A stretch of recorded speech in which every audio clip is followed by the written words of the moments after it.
Alabama is very popular when it comes to their fresh seafood, and if anyone knows that, it would be my parents. Hi, my name is Olivia Jones, and I will be telling my mother, Michelle Jones' story of her part in the Coden and Heron-based seafood industry. Back in 1996, she'd work with my father, her then husband Ellis Jones, on an oyster boat in the waters of Dauphin Island. They would leave out at sunrise and wouldn't return home until their goal of sacked oysters were caught for the day. My dad would catch them, and my mom would coal them. Coaling means to beat off any dead or smaller shells that they can't use. The oysters are then put into sacks and sold to oyster shops where they are shucked. Shucked means to open them up by the shell with the knife. Back then, the maximum size of oysters to be kept or sold was 3 inches.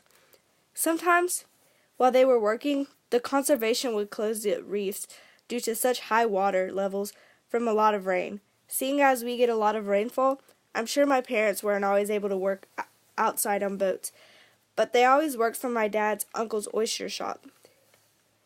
There they would package oysters so they were ready to be delivered and sold. After that, my parents were responsible for removing all oyster shells and cleaning the shop for the next day. When my mom wasn't at the shop, she helped with running restaurants on and off for a few years. But as time went on, keeping up with the seafood company got harder. The reefs were constantly being shut down and closed, therefore they weren't able to make enough money. No money meant no fuel to run the seafood boats. It got to the point where it cost more just trying to make a few dollars. My dad's uncle's health started to lessen. Then we'd have different hurricanes come through, and on top of that, the BP oil spill.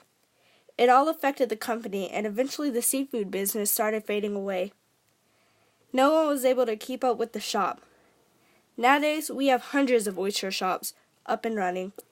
One thing they all have in common, they hold so much of Alabama's history.